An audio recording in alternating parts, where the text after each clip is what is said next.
calls for spiritual renewal, urging the people in Corsica to prepare with humility, hope, and acts of charity amidst the challenges of the world.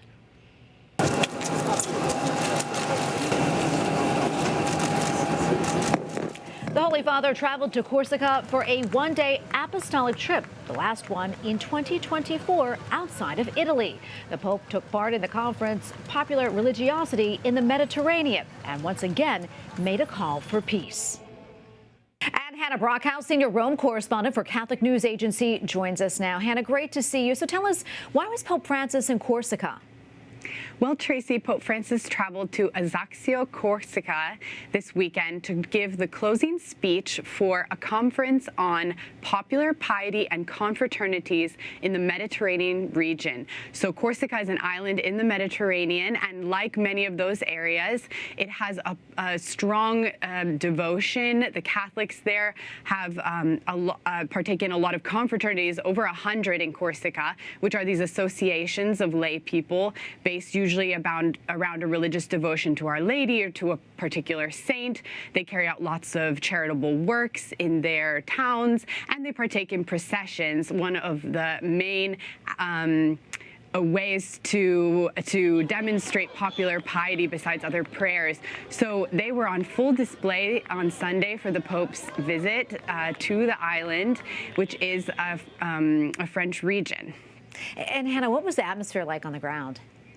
Well, it was a really, really warm welcome for Pope Francis. You could tell that it's a very Catholic area and that the people were so happy to see the Pope. I mean, every time he would take a baby to give a kiss or to bless them, they were cheering along with it. And you could tell as well that Pope Francis felt very welcome. He felt very happy to be there.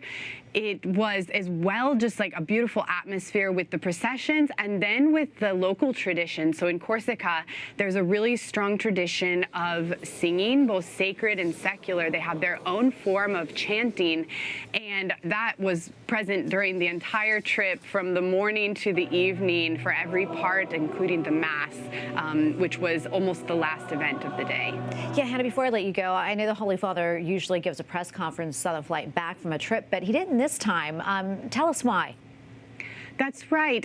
We don't know the exact reason why, but he came back to the back of the plane on our return flight to Rome and greeted journalists, thanked us for our work, but he declined to give a press conference as he usually does. It was a very short flight. He probably couldn't have gotten in more than one or two questions, but you know, he did seem as well tired. It was a very, very long day, and he did choose to stop and say, however, that something that stood out to him from the day was the number of children he saw. He said, a lot of people trips, I don't see so many children, but I saw children, and you know, they are the future. So he highlighted that for all of us. I have to say, one of my impressions for this papal trip is that this was Pope Francis's chance to visit the French people.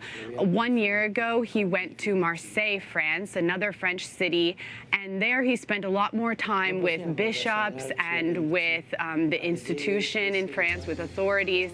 Instead, this trip was so focused on the Catholic people, you really felt that he wanted to show them that he was there with them. That's wonderful. Hannah, thank you so much for your reporting. We appreciate it. God bless. Thank you, Tracy.